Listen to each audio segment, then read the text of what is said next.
Vous allez garder ce... Ah, je sais pas, faut demander à Lyoté, tu vois. Il pourra te renseigner, lui.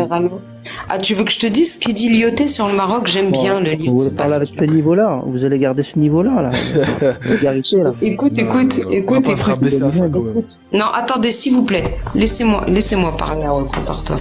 Écoute, je vais te lire quelque chose que j'aime beaucoup lire. Et je la connais presque par cœur maintenant. Tu m'écoutes? Vas-y, je t'ai pas. Alors, ça, c'est un courrier. Écoute bien, attends. Donc voilà, ça, c'est un courrier qu'a écrit Hubert Lyoté au député Biro.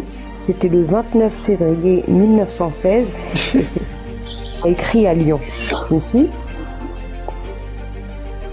Écoute, il va pas comprendre, il rigole déjà. Non, c'est les commentaires, ils m'ont fait rire. Vas-y, finis.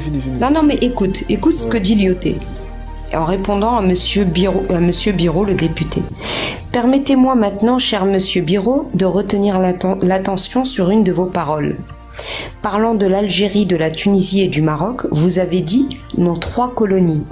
Or, rien ne saurait être plus inexact et plus périlleux que de faire de l'Afrique du Nord une image aussi simplifiée et de considérer l'Algérie, la Tunisie et le Maroc sous le même aspect. Alors que nous sommes en Algérie depuis plus de 80 ans, en Tunisie depuis 35 ans, nous n'avons mis les pieds au Maroc qu'il y a 8 ans et notre protectorat y date de moins de 4 ans. Et puis si l'Algérie est bien une colonie, le Maroc est un protectorat. Et ce n'est pas là seulement question d'étiquette.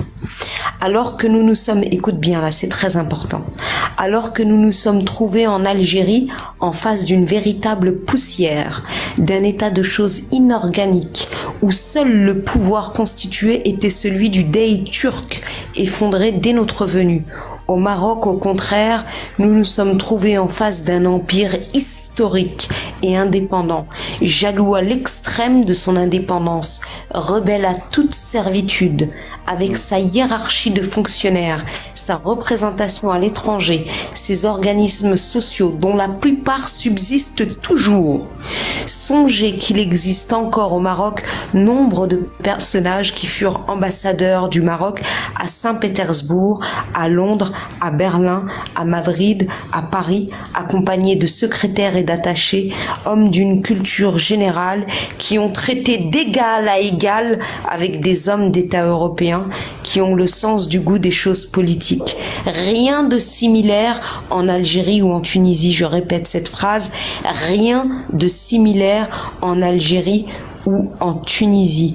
Et la lettre continue encore, mais je vais m'arrêter là et je vais te lire aussi l'épitaphe du maréchal Lyoté. Je pense que tu ne dois pas savoir ce que ça veut dire épitaphe, donc je vais t'en informer.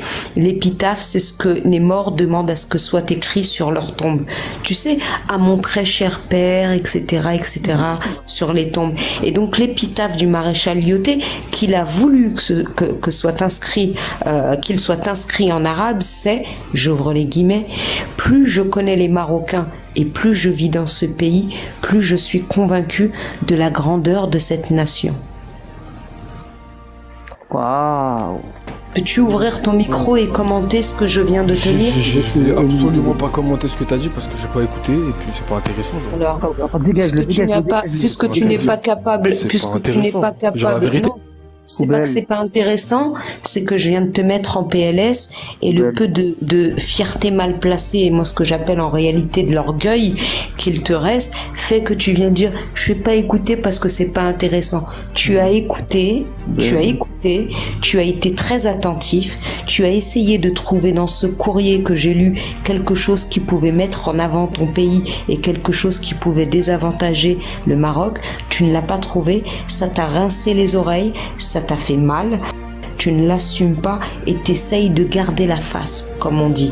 Mais on n'apprend pas aux vieux singes à faire la grimace, comme disent les Français, et comme disent les Marocains, Ndrasa li qaraysi fiha, ena li binitha.